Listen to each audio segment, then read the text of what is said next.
Hey, everybody. Welcome back to the SoCap Improv Comedy Podcast. Today it's episode number 43. A note on playing baddies, villains, or agents of chaos. I use all three interchangeably. Bad guys. So my name is Ralph. I'm the owner and artistic director at the SoCap Improv Comedy Theater in Toronto, Ontario, Canada. I invite you to send feedback, questions, notes on how terrible you think I am, or better, how much you're enjoying this dumb thing that I am really enjoying doing. We have classes, drop-ins, regular classes. If you're not in the city of Toronto, maybe you'll pass through someday and you're like, oh, well, I'd like to see what it's going to say all the fuss is about, but well, there's a lack of fuss. Any hoodle. I want to talk about playing villains in the style that I teach, which is less game of the scene. Not that I'm opposed to game of the scene, but I much more take a scene starts and follow where the scene goes. And for me, that's mainly in character and story. And most of my scenes that in my classes follow that simple 3 act structure and often have a main character and then antagonists, villains, as you will. A classic scene that I'll be using today, and I use a lot, is a couple, and one of them is cheating. You clearly in that case have a main character who is sympathetic and an antagonist or a baddie who is cheating because they are lying and they have power over our main character. So, villains are, of course, necessary. Luke Skywalker needs Darth Vader the way Dorothy needs the Wicked Witch. Villains help take our main characters through the crucible that builds empathy and ultimately leads to catharsis on behalf of the audience watching them. And just a side note, you don't need to be aware of this while you're improvising because stories are so part of our makeup and our DNA. This just happens automatically. Um, but in this case, where you have these scenes with often, I don't know how often, I mean, more than half probably, but not every scene for sure, where you have like a main character and then a villain character. And often these scenes will fail near the beginning because one character will refuse to become the villain. One of the actors or the improvisers won't want to play a villain, won't know how to play it, and they'll kind of deflect. And in these scenes, you often have you'll see two actors kind of competing to make the other one worse than they are. Well, I cheated, yeah, but I only did that because you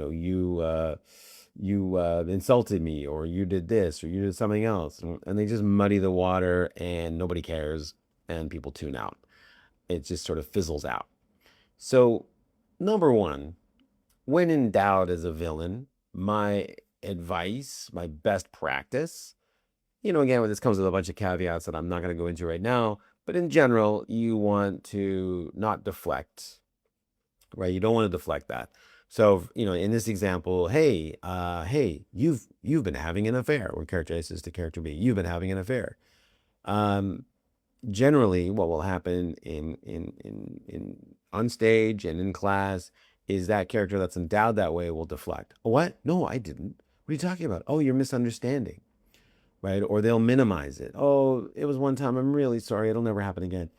But in general, they're trying to not embrace being the villain, and they're trying to save some face, and the stakes, of course, are just lowering, and the air goes out of the scene, and nobody has a good time, and the audience is bored, and you're probably pretty bored too.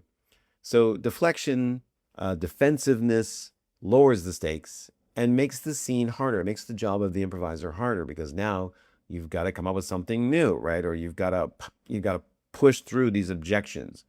It's classic like non-agreement, right? It muddies the water. Who's really the villain? Where did the cheating start? And I hear you say, but Ralph, if I'm character B and I'm cheating, I'm going to deny it. And you know what? I get that. And I've covered that in other podcasts. And I'm not going to go through it again. But in short, you want to, if that is your goal, is to lie and try to like lie about it. Oh no, I'm not cheating. You have to do it in a way that makes clear to everyone, that is the actors and the audience, not necessarily the character, but the actors and the audience, that you are lying, right? But what I would suggest, particularly if you're new to this, if nuance is something that you're still figuring out, is to just accept, right? And accept what you've been endowed with fully. Have you been cheating? I sure did. And you know what? And I'll do it again. In fact, I'm leaving right now to go see I have a date, right? This is high status acceptance. And there are other ways to say yes to this, but since I'm talking about villains, I'm going to go the villain route. And here you have accepted that you are the villain and you're playing it. And that right now sets up a nice little scene that we can now play, right? And for our main character in this, the one who's been cheated on, their job is much easier because they can just why how could you do that? How can you possibly justify doing this? What's the matter with you? To which you can have fun answering those questions. Now, one thing about that's step one. Embrace that you're the villain. Now, the next thing is to try to avoid being cruel. So, and that's mainly what I want to get into is you're playing the villain and you've been cheating, and you could say something very villainous and heavy. It makes the scene heavy. You could say, "Yeah, I cheated. I cheated because I find you ugly and you're the B word." It's like, oh wow, that's that's mean. And there's no fun, there's no joy in that. And that just makes everybody be uncomfortable and it kills all the fun.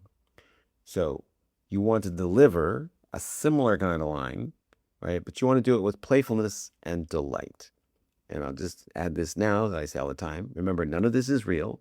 You're not actually cheating on the other performer slash character. There is no real affair. There's no even a real relationship. It's all pretend, right? We're all pretending. So you want to respond, you know, why did you cheat? I cheated because I really don't like you. And now it's like, oh, it's more fun. It's more palatable. It's like cartoony evil. When I look at myself, my personal experience, because I like to talk about myself, is I when I book TV and film and commercials, I do book a fair number of baddies or baddie adjacent, sometimes straight out evil characters. I've done that on a sketch show, and often like curmudgeons, people who are like a little PO'd about something.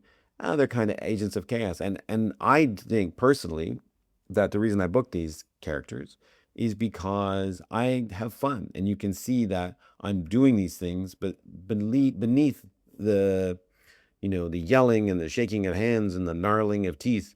No, it's gnashing of hands and grinding of teeth. I forget. Is I'm having a good time. And if you want to see an example of this and you haven't seen it, go watch Alan Rickman or just clips of it in Die Hard. He plays Hans Gruber. If you haven't seen the movie, again, I would just go see clips of it. But basically, he's a baddie. He has like taken over the top of this high-rise building. He has dozens, if not 100 hostages. And he's threatening to kill them all if he doesn't get his demands met. But you can see him in that movie. He's just having a great time. It's hard to take your eyes off him. He's having so much fun, shooting people and doing all these terrible villainous things, but it's not real. In the real world, the man is, it's not even, you can't even describe him, how the level of psychopathy. But because it's play, it's great. So so we want to be villains, and we want to do it in a way that is very palatable and enjoyable for yourself, for the other performers, for the audience in general. And I would suggest you try it with a smile. A smile transforms it. And it's a smile of like, ah, I'm having a good time because as a villain, I believe I am the hero of this story and everything I do is justified. Like in the real world, when people who are villainous actually think what they're doing is not only do they think it is like okay, they think any other way it would be stupid. Like it has to be this way. So a smile transforms your villainy into comedy. So, have you been cheating? I sure did. I did cheat. I did it, and I can't wait to do it again. Right? Did you steal my car? I sure did. Oh, and I smashed it up. Boy, that car went real fast. And it just came apart. As soon as I hit that parking meter, it just flew apart. It's gonna cost you a lot to get that fixed. These are really fun ways of playing villains, right? And the smiling signals to everybody, hey, we're playing. We're playing, which is what we're doing, right? We're taking it seriously, but within the context of what we're doing. And audiences love watching people being bad. They love watching bad examples of people, psychopaths. We love watching them. And in the real world, this is the same like when you're with friends and you call each other idiots, right? You're doing it because it's fun. You can say things to your friends that you can't say to other people. In fact, part of the joy of friendship is, having someone say really bad things to you, like in a fun, playful way. Hey, you big jerk. Hey, you dummy. Because they care enough. They feel comfortable enough around me to call me these things. So it's kind of a badge of honor, you know. And if someone says to me, like if someone insults me, says, Ralph, I think you are a horrible person, and if even if they're sincere, like I'll smile and I'll say, you, my friend, are a fine judge of character. And it takes away all the sting of any kind of insult. It's very playful. Anybody who has no ability with, interpersonal relationships has no idea what to do, and it dispels any kind of conflict. So it can diffuse tension. It removes power, gets a laugh, calms everything down. And also, smiling. Just as a side note, I'll probably do this one in another podcast. But often in scenes, you will come into contact with a character who's doing something wacky, something that, I mean, this is particularly, again, newer improvisers will try to make the situation funny. So, for example, my favorite example is they'll play a doctor, but this doctor will not operate with the tools that a doctor would operate with. They'd operate with a chainsaw. And it's weird, and they do it because they think it will be funny. And but anything like that, if you encounter another character doing something weird, the tendency is to frown, kind of look at them like, well, that's weird, very judgy, and then it tends to make them stop doing things because they feel like you didn't like the idea. And so once again, bring out that smile. So if someone does something, they operate with a chainsaw, you look at them like, wow, that's one wacky hospital. Really, a chainsaw, huh? Huh, okay, well, hey, I got nothing. Why don't you take out my gallbladder? Again, not real. You can take out your gallbladder in a scene with a chainsaw, and I bet you'll survive. So, less of you're being weird in a bad way, but you're being weird in a totally fun, cool way. And it'll encourage people to open up, give you more stuff.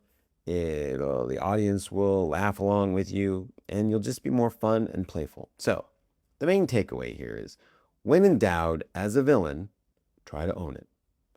Try to own being a villain. You can, if you really need to, go another route. But the number one is own it. Keep the stakes high. Don't minimize, don't deflect, don't get defensive. Own it. And then deliver your villainy with joy and playfulness. And a smile will certainly help with that. Your audience will enjoy it, your partner will enjoy it, and you will enjoy it, and the scene will thrive. Okay, so that's for me today. That's for me today. That's it for me today. This has been Ralph, SoCap Comedy, socap.ca. Please send me, questions, topics, anything you want. And if you're ever in Toronto and you want to come and try a dropping class or something else, give me a shout. All right. Thanks, everybody. Have a great day. Ciao.